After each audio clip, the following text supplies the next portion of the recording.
para presentarme brevemente, soy Bernhard Schulz, fundador y gerente de Ceres. Y me estoy dando una gira por América Latina. Más que nada, esta vez estoy visitando a Colombia, Ecuador, Costa Rica y Guatemala para visitar las oficinas y acompañar a los inspectores, dar capacitaciones, supervisiones. Y en ese contexto, Dari, como gerente de Ceres Colombia, me ha pedido ofrecer este webinar sobre los cambios que ha habido en la última actualización de la norma de producción orgánica de la Unión Europea. Yo voy a apagar mi cámara. ¿Están viendo la pantalla? Sí, ¿no es cierto? Ya.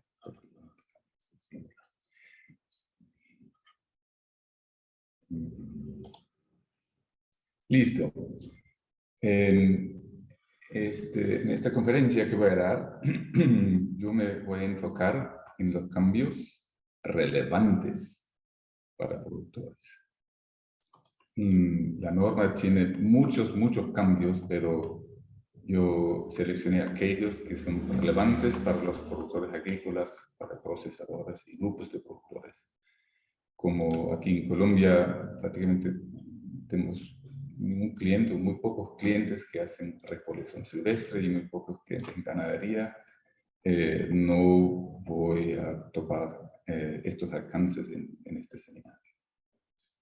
Bueno, entonces empecemos un poco de background sobre el nuevo reglamento, que tiene así un montón de actos secundarios. Hay un reglamento actualizado y más de 30 actos secundarios, así que se hace muy difícil orientarse en el nuevo reglamento.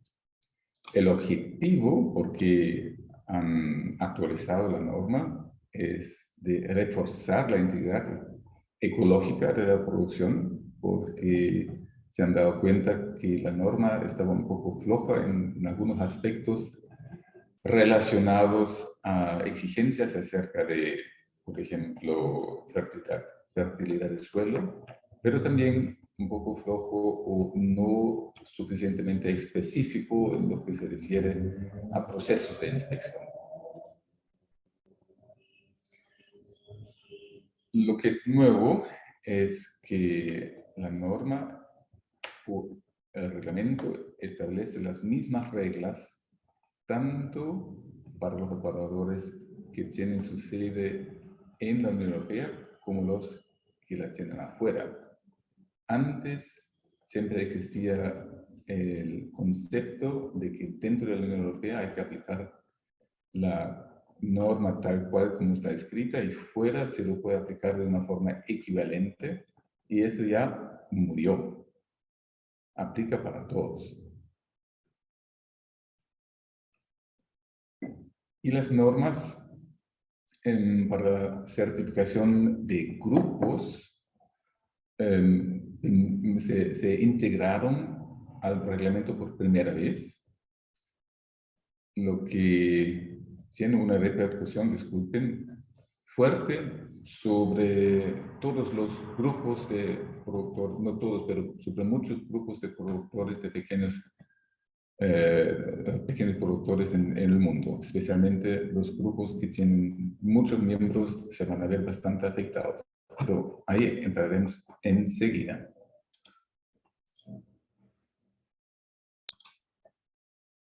Ya. La transición del reglamento antiguo al nuevo, ¿en qué consiste? Es bastante fácil para los países que no son miembros de la Unión Europea. Es obligatorio que a partir del 1 de enero 25 todos cumplen con la nueva norma.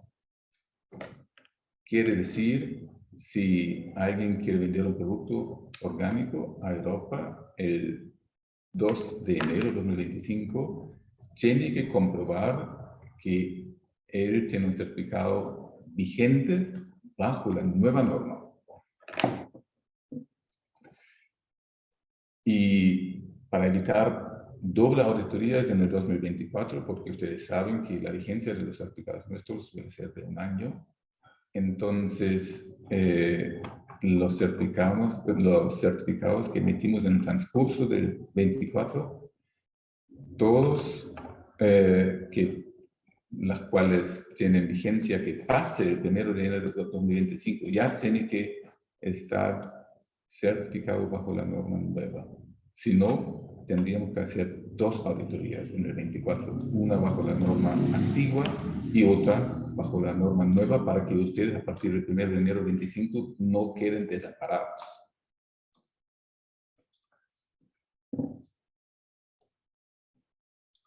Ya, ahora entramos ya en la parte técnica.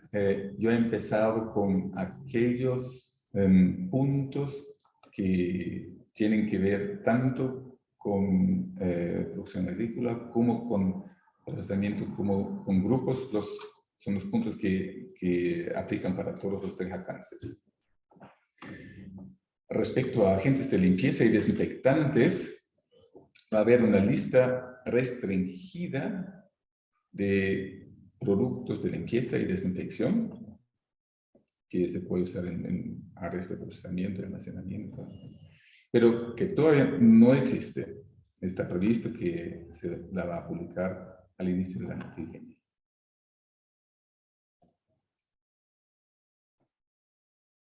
Está un poco lenta la compu. Ahora topamos un tema que también aplica, como ya dije, para todos los 3 alcances, pero que es muy importante y que la nueva norma tiene un enfoque fuerte en medidas de protección de la integridad orgánica. Entonces, hay una nueva obligación que antes no existía, de introducir medidas de precaución en cada etapa de la cadena de valor, empezando desde la producción agrícola, transporte, recepción, procesamiento, almacenamiento, venta, todo. Eso para evitar una eventual contaminación con productos o sustancias no autorizadas.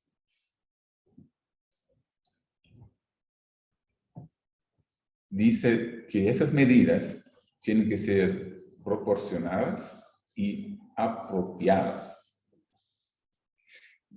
¿Qué quiere decir eso? Que, por un lado, proporcionado, que solo debería ser responsabilidad de la empresa lo que está bajo su responsabilidad, así que no se le puede culpar por temas que están fuera de su control, y apropiadas, que sean efectivas. Y claro, todo eso de apropiado y proporcionado, tomando en cuenta que tampoco debería restringir a la empresa de forma desproporcionada. Bueno, ya dije que solo deberían referirse a su propio comportamiento o de los que están delegados por ustedes, por ejemplo, empresas subcontratadas. Y la empresa debe evaluar en qué punto existen riesgos de contaminación, sea riesgos de contaminación con productos ajenos o riesgo de una mezcla entre el producto orgánico y el producto convencional. Entonces, esa evaluación se tiene que realizar en un proceso tipo HACCP, que consiste en primero sentarse en la mesa,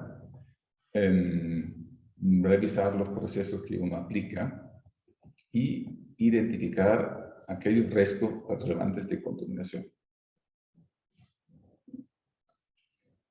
Como primer punto, se debería implementar o identificar un sistema o identificar los puntos sistémicos que tienen que ver con el control de ese riesgo. Nosotros lo llamamos de puntos de control orgánico, como un HACCP, pero dirigido a los riesgos relacionados a una contaminación, una mezcla con productos no autorizados. Entonces, ese HACCP orgánico tiene que prácticamente convertir en medidas, como ya dije anteriormente, adecuadas y proporcionadas para evitar estos riesgos, y revisarlas periódicamente como parte de la gestión de riesgos de la empresa. Y aunque hable de empresa, yo me refiero no solamente a empresas procesadoras, yo me refiero a cada productor agrícola que tenga media hectárea. Se aplica el mismo concepto. Claro que una empresa de 500 empleados, empresa procesadora de 500 empleados, va a tener unas medidas de precaución distintas como un productor agrícola de media hectárea, pero el concepto se tiene que aplicar en todos los casos. Ahora, suponiendo que en el proceso anteriormente descrito, ustedes se dan cuenta que existe una sospecha que uno de los productos producidos por ustedes no cumple con los requisitos, sea en el caso de un productor agrícola, que el vecino, que en vez de haber aplicado con otra bomba, como siempre solía hacerlo, ha contratado a un helicóptero para aplicación de fungicidas convencionales, o en el caso de una procesadora, que la trazabilidad de un producto final dejaba en duda la procedencia de la materia prima. Entonces, ¿qué se hace cuando surge una sospecha? Son 4 puntos, nuevamente. Primero, se identifican todos los productos que están afectados, porque puede ser que sea solamente un lote, puede ser que sean varios lotes. Y se los pone a estos productos en cuarentena, se bloquea la venta, se bloquea el procesamiento como orgánico. Siempre puede ser vendido como convencional, eso no hay problema, pero se bloquea que se lo use como producto orgánico.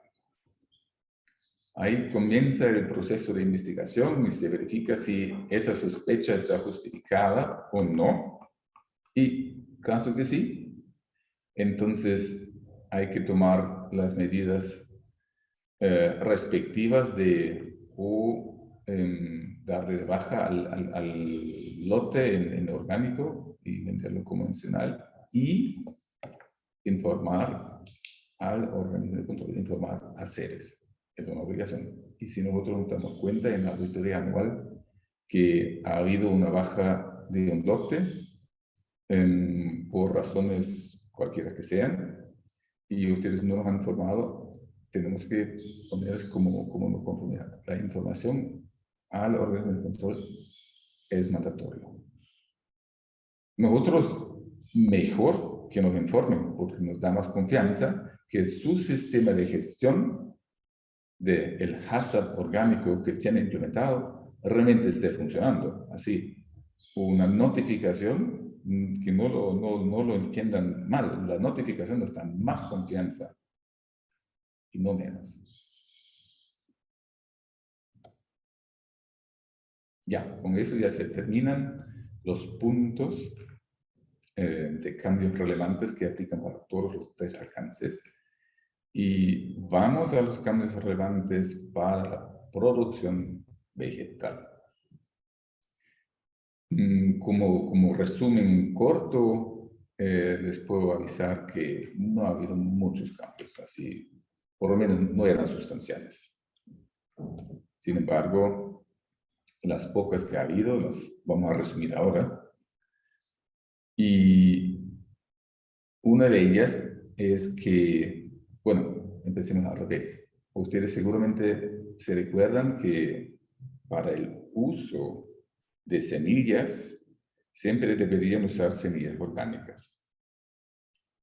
Caso que no exista semilla orgánica, existiría la posibilidad de solicitar una exención ante CERES. Entonces ustedes nos envían las pruebas, qué tal variedad, qué tal cultivo no existe en carga orgánica, nosotros lo verificamos y si es que se confirma, les damos el aval y ustedes pueden usar esa semilla convencional que no esté fumigada, sin tratamiento químico, esa semilla, después de la cosecha.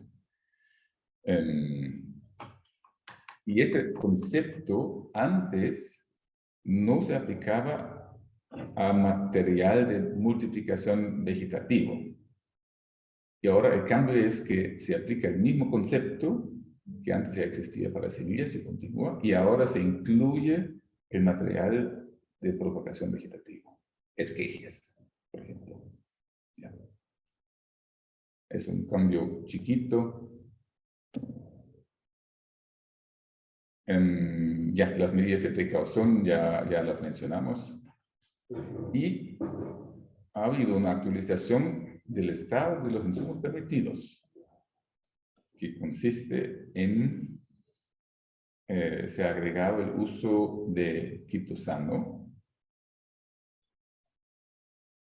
también el hidróxido de calcio, que ya estaba permitido antes, pero tenía una restricción. Ahora se lo permite para todos los cultivos y para todo tipo de producción, para protección de cultivos. Se ha ampliado el alcance prácticamente del hidróxido de calcio. Se permite también el cervisano y otros productos basados en fragmentos de células de microorganismos. El cervisano es prácticamente la levadura de cerveza, que tiene como fragmento de células de microorganismos, pero siempre y cuando se pueda comprobar que no provengan de organismos genéticamente modificados. Eso lo deberían tomar en cuenta. Y otra noticia que yo la encuentro como muy positiva es que el etileno ya no tiene restricción hacia flores de piña, sino se han eliminado las restricciones a la inducción de flores de piñas. Se puede usar para inducción para otros cultivos también.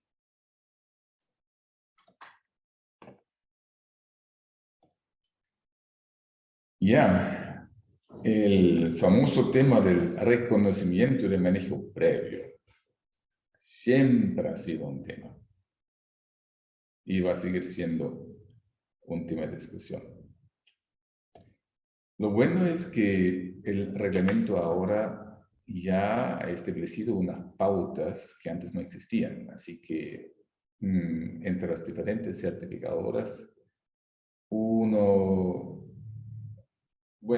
se ganaba el premio al ofrecer al cliente así un blando reconocimiento con pocas pruebas que pase para que consiga el contrato. Y eso siempre ha sido una vaina para todos, de mi punto de vista. Ahora con las reglas puestas, yo creo que vamos a jugar de una forma más justa. Bueno, primero hay que hacer un análisis de riesgo de parte de la certificadora sobre posibles usos de productos no permitidos en los últimos 3 años. Hay que hacer un análisis de laboratorio, sea de suelo o de plantas, lo que más apropiado sea de esas zonas, de esa área. Y la entidad de certificación tiene que emitir un informe sobre la inspección in situ para comprobar que la información sea correcta. Y bueno, todos los que han hecho un reconocimiento previo de sus áreas con seres antes, no les va a sorprender, eso es lo que ya hemos hecho anteriormente, pero lo bueno es que ahora todos lo tienen que hacer. Lo que no habíamos hecho nosotros, en muchos casos, era emitir una declaración formal sobre el reconocimiento retroactivo, pero eso, por supuesto, lo implementaremos también.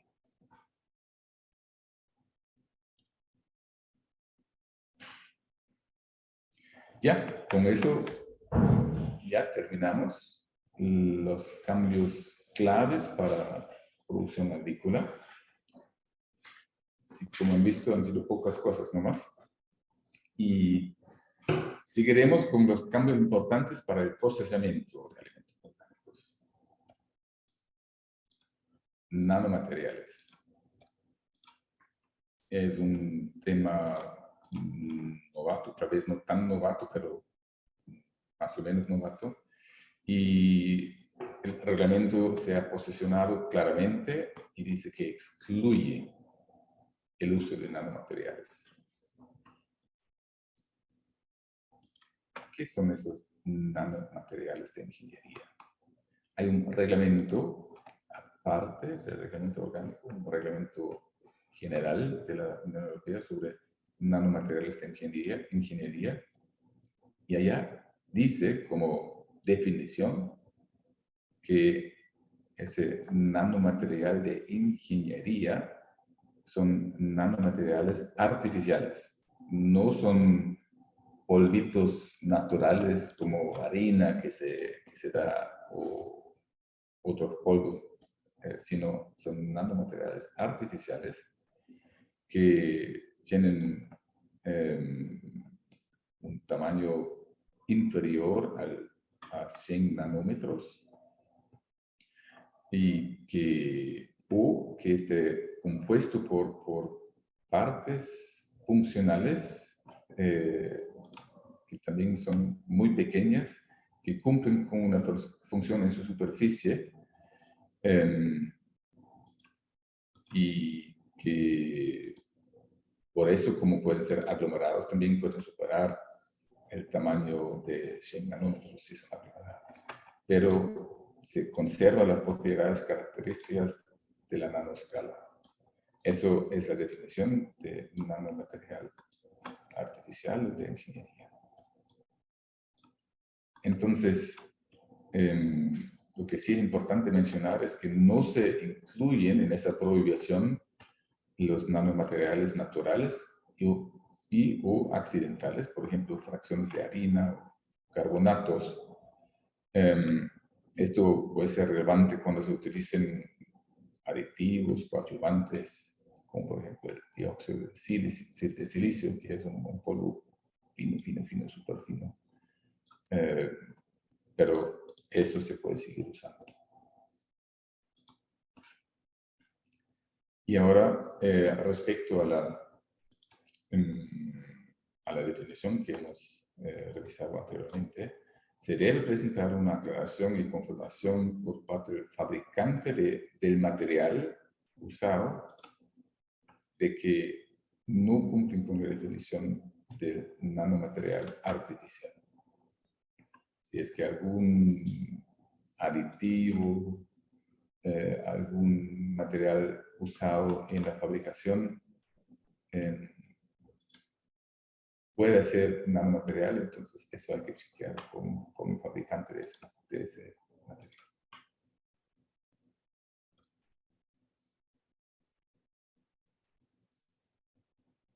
Nuevos aditivos. Igual como en la parte agrícola, también se amplió la lista de aditivos y coadyuvantes permitidos. Se incluyó la celulosa, que tenía una restricción ahora para aditivo común y corriente. Antes era solo auxiliar elaboración, ahora puede ser aditivo, por ejemplo en la producción de gelatina. La glicerina para los extractos de plantas, tipo disolvente y portador. Sustancias que deben obtenerse de la producción orgánica, por ejemplo, eso digamos es una restricción que antes no existía. Antes se podía usar la goma guar, la goma arábica, en calidad convencional no certificada. Pero ahora esos materiales, esas sustancias, se debería usar en calidad certificada. sí, las gomas más que nada, goma garrafín, guar, arábiga, tal. Y la glicerina también, que al final todos son productos que son comparablemente fáciles de producir en calidad orgánica, ya existen en el mercado en calidad orgánica, y por eso han decidido que tienen que ser usados en calidad orgánica. Para el gelán, que todavía no está disponible en cantidades suficientes, hay un año de transición y veremos cómo desarrolla el tema del gelán. Aromas. Ahí el tema es un poco más complicado que con los aditivos normales. Primero, el cambio mayor que hubo es que ya no se puede usar materiales o aromas que se definen como aroma natural, sino solo sustancias aromatizantes naturales y extractos aromatizantes naturales. Quiere decir, eso lo vamos a ver ahora, que tienen que ser extractos de plantas. Por ejemplo, en la versión actual de la norma europea, el aroma...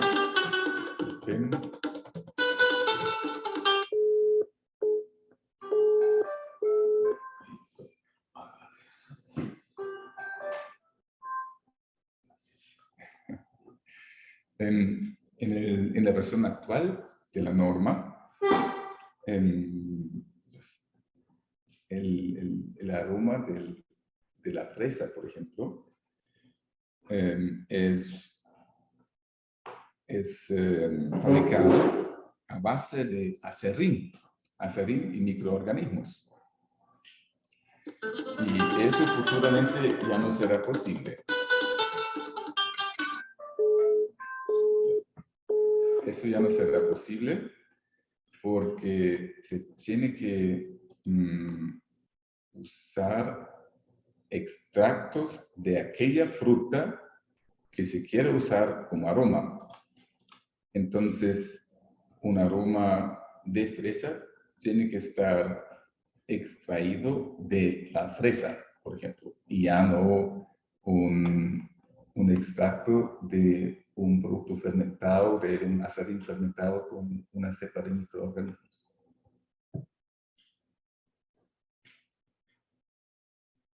Mínimo 95% de los ingredientes agrícolas del aromatizante del aroma tiene que ser orgánico, con certificación orgánica. Quiere decir, el aroma de fresa proviene de por lo menos 95% de fresas orgánicas. Y el 5% restante puede proceder de la lista de ingredientes convencionales aprobados. Ustedes seguramente la conocen, que hay una lista de ingredientes agrícolas que todavía no existen en cantidad suficiente en calidad orgánica y por eso están aprobadas de usarlas en calidad convencional. Es prácticamente el mismo requerimiento como existe con cualquier tipo de alimento orgánico.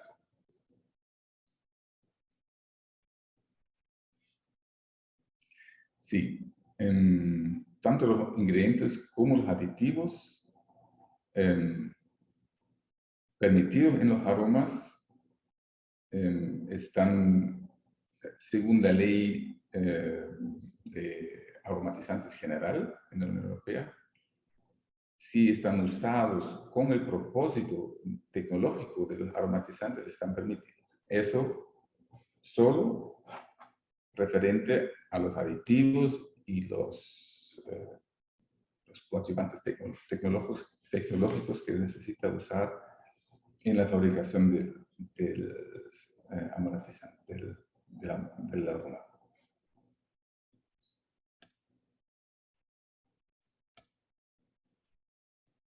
Bueno, entonces en resumen, la parte aromatizante tiene que estar preparada con sustancias aromatizantes naturales en calidad orgánica, mínimo 95%, y la parte no aromatizante puede ser un producto alimenticio de la lista de alimentos que no existen en calidad orgánica, u portadores, o aditivos, o agua o sal, máximo 5%. Eso como resumen. Ya, con eso terminamos la parte de los cambios importantes en lo que es procesamiento. Y vamos a la parte más gorda, en el sentido que ha habido más cambios para grupos de productores. Estos cambios, no se asusten, no tienen que entender esa diapositiva. Solo les quise mostrar que pueden ver por colores que las partes en las cuales se está definiendo las reglas del juego de la certificación de grupos de productores están repartidas en diferentes reglamentos y en diferentes partes de esos reglamentos. Así que no es tan fácil reunir toda la información para recibir así una visión completa. Pero bueno, para explicarles por qué aparece aquí, abajo a la izquierda FIL y a la derecha IFUAM. Es que FIL y IFUAM, ellos lanzaron un trabajo que tenía que ver con certificación de grupos bajo el nuevo reglamento, y yo cogí parte de del diseño gráfico de ellos, así todos los iconos son de ahí y también parte de los textos, así que yo quería dejarlo claro que no es todo producto de Ceres en esa parte ahora de los grupos. Ya, listo. Entonces, ¿cuáles son los requisitos que ahora por primera vez la norma la define? Vamos uno por uno, de la izquierda para la derecha. Entonces, indica claramente que 100% de los miembros tienen que estar inspeccionados por el SSI. Describe también cuáles son las exigencias respecto a los procedimientos internos, los procedimientos que tienen que estar documentados. Por ejemplo, registros de los productores, aprobación de nuevos miembros, inspecciones, reportes de inspección del sistema de control interno, las medidas aplicadas en el caso de no conformidades, aprobaciones de los productores, revisiones de las cosechas o del un balance de masa entre cantidad de producto cosechado y cantidad de producto vendido. Ya, eso todo está definido, que se hay que documentar en el sistema de control interno.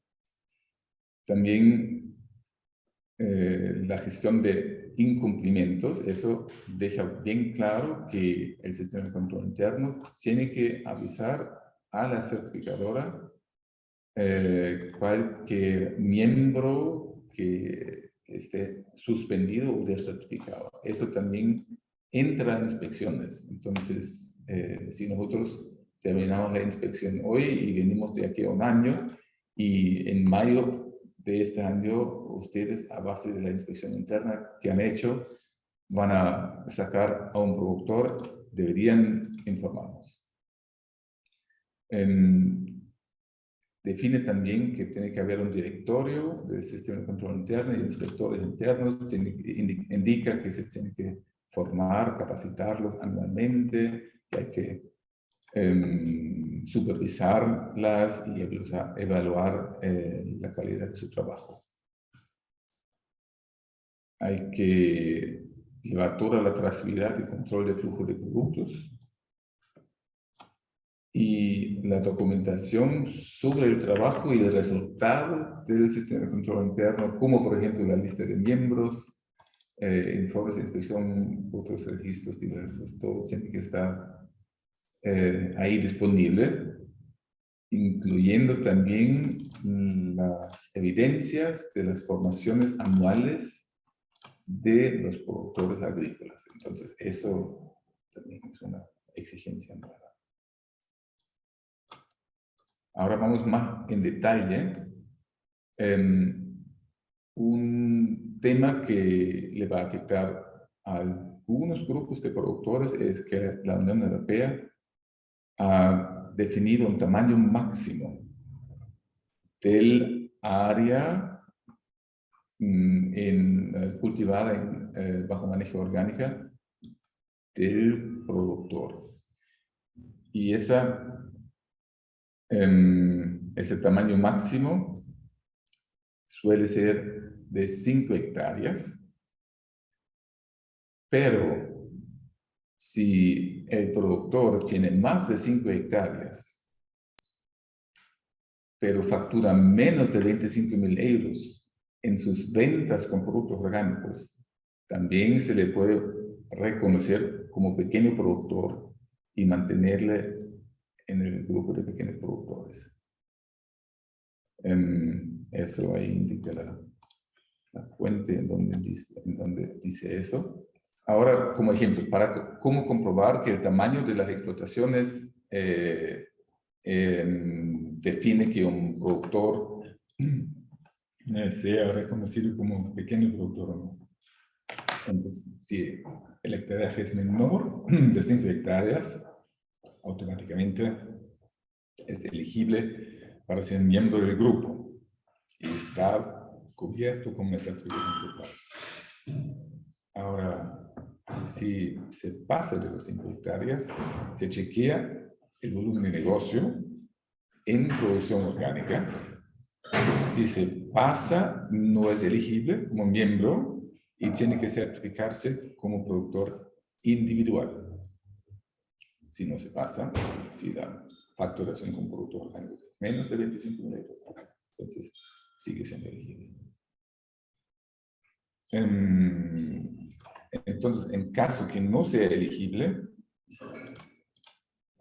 disculpen, me faltaba, ya me salté, en caso que no fuera elegible, puede seguir siendo miembro del grupo, puede seguir siendo asociado, pero la forma de certificarlo sería una certificación individual.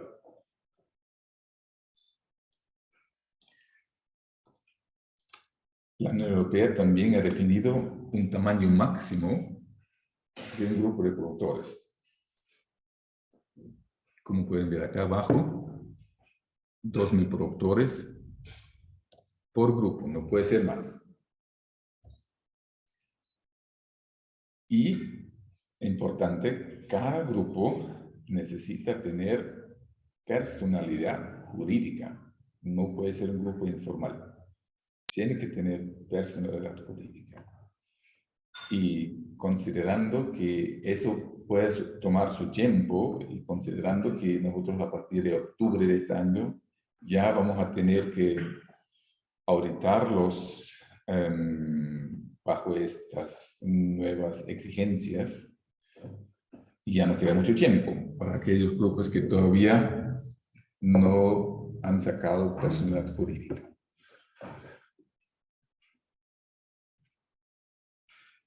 Esa personalidad jurídica con el objetivo de poder hacer negocios, operar en la parte comercial y ser propietario del certificado que emitiremos. No se excluye ninguna forma jurídica, está todo permitido, sea SA, fundación, asociación, lo que sea, pero tiene que ser una personalidad jurídica establecida, por ejemplo, a través de un registro oficial.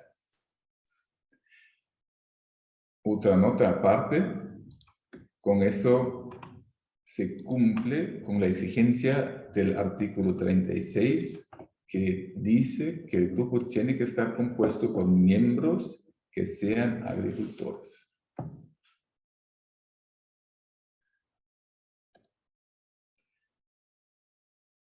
¿Qué pasa entonces si tuviera un grupo que tiene más de 2.000 miembros? Así hay una cooperativa de 3.000 productores, la llamamos de gran cooperativa, y esa se tendría que repartir en 2 unidades. Y cada una de esas unidades tiene que sacar personalidad jurídica. Puede ser que el equipo del sistema de control interno atienda a ambos grupos. No hay problema. Y cada uno de los grupos vende sus productos a la cooperativa y la cooperativa vende los productos de las 2 asociaciones a quien quiera. Así sería más o menos el esquema en el caso de grupos mayores de 2.000. Y ahora lo tengo puesto por escrito también. Lo que no mencioné, una misma entidad jurídica no puede tener más de un grupo, pero eso se sobreentiende, creo. Ya hemos dicho. Y periodo de transición para cumplir sería hasta finales de ese año. Y como ya les dije, vamos a empezar a trabajar a partir de octubre, aplicando ese esquema. Listo. ¿Qué otras implicaciones podría haber esas nuevas reglas?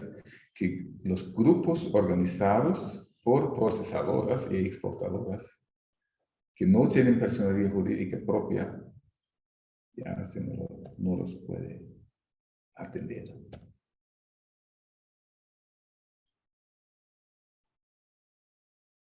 Solo si está organizada como grupo con personalidad jurídica propia. Otro punto, control externo. El control externo se refiere al número de auditorías que nosotros hacemos a nivel de grupo. Así que antes nosotros sacábamos del total de miembros del grupo, nosotros tomábamos la raíz cuadrada y la multiplicábamos con un factor de riesgo que podía variar de acuerdo a las circunstancias en las cuales se encontraba el grupo, la calidad del sistema de control interno, el tipo de cultivo, si era un cultivo de bastante riesgo o de poco riesgo,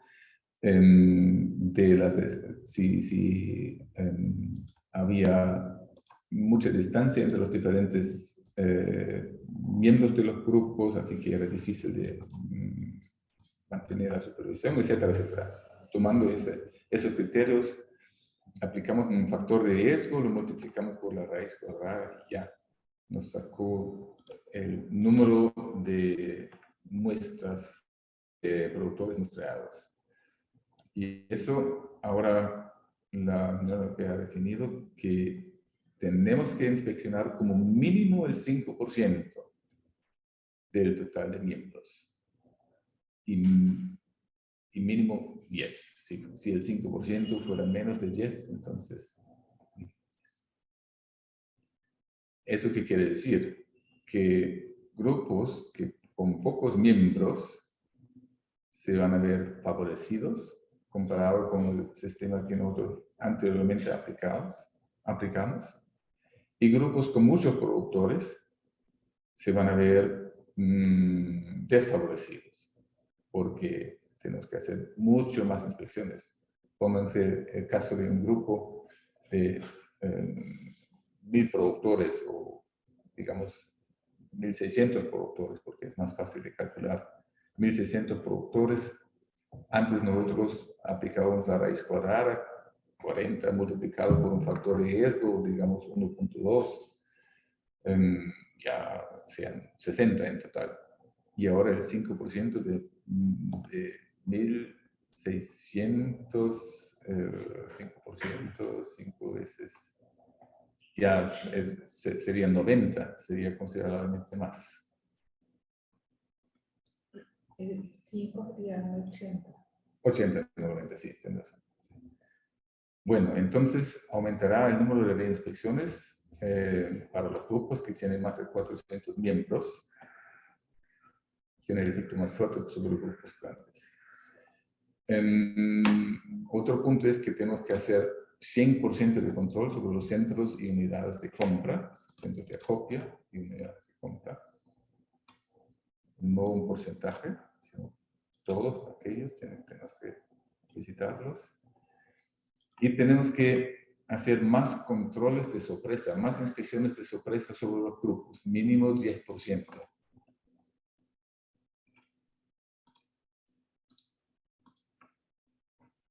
Y lo que está por venir todavía es que la Unión Europea va a definir una lista de productos de alto riesgo que futuramente tendremos que inspeccionar 2 veces al año. Pero todavía esa lista no existe. Pero seguramente banano va a estar incluido. Seguro, seguro.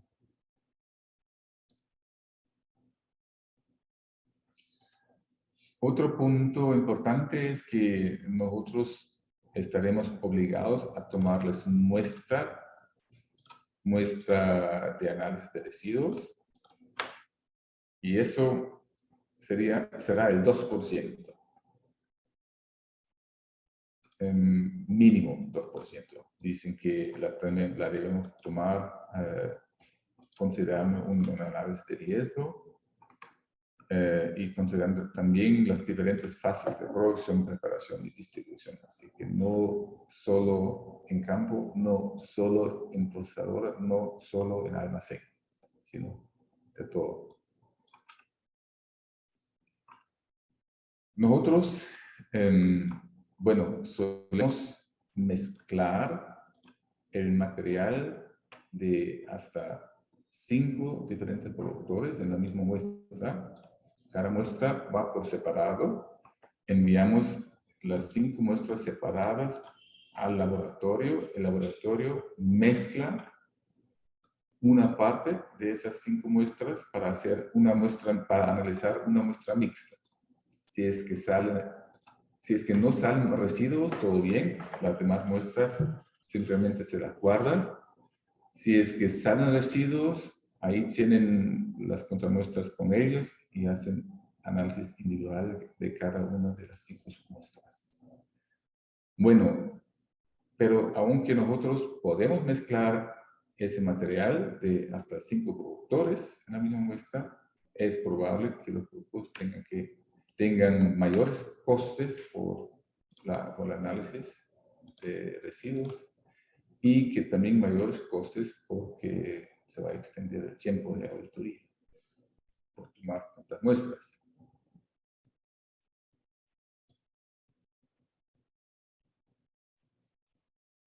Ahora, en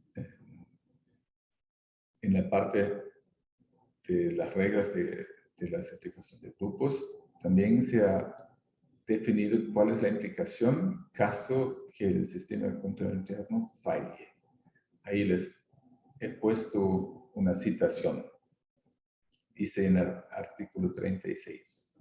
Los organismos de control retirarán el certificado a todo el grupo cuando las deficiencias en la organización o el funcionamiento del sistema de control interno afecten a la integridad de los productos ecológicos y información, por supuesto.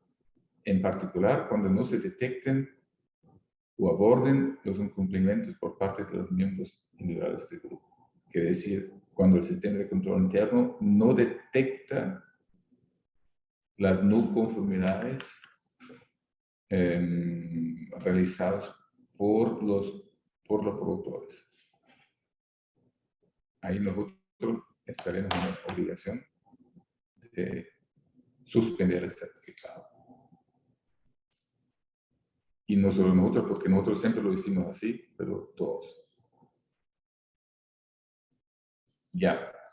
¿En qué varía la norma de certificación grupal de la Unión Europea con otras normas? Tenemos la norma NOC, que también ha definido una propuesta, por enquanto, pero es solo una propuesta. Todavía no se ha hecho ley. Y ahí ellos proponen usar la tasa de control externo, no del 5%, sino del factor 1.4 multiplicado por la raíz cuadrada de los miembros. Y también el USDA, el NOC, considera aplicar el número máximo de miembros del grupo, igual como la Unión Europea. Y aquí está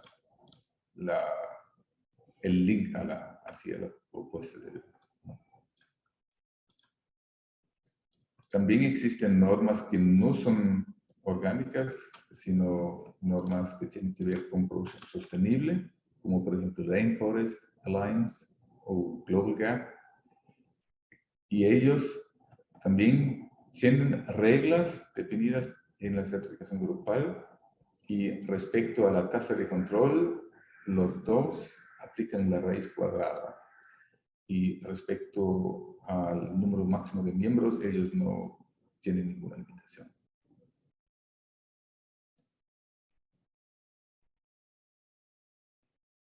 Bueno, en resumen, ¿cuáles son los requisitos nuevos? Ahí en la parte izquierda tenemos nuevamente resumido el funcionamiento del sistema de control interno, y los asuntos o los puntos nuevos son que un grupo de operadores tiene que estar compuestos por agricultores. No puede ser una empresa liderándolo. Tiene definiciones sobre tamaño máximo o facturación máxima en orgánica para definir quién puede ser miembro del grupo bajo el esquema de certificación grupal. No pueden ser más de 2.000 miembros. Tiene que ser una personalidad jurídica. Tiene que tener, nosotros tenemos que realizar auditorías externas sobre el 5% de los miembros y 100% de los centros de acopio, y tomar muestras para sacar análisis de residuos sobre un 2% de los miembros. Y por último, los miembros deberían estar en proximidad geográfica, y un miembro solo podrá inscribirse en un grupo para un producto. No puede inscribirse en dos grupos. Pero si tuviera dos productos distintos, por ejemplo, tiene café en el grupo número 1 y cacao en el grupo número 2, eso sí es posible. Muchas gracias. No sé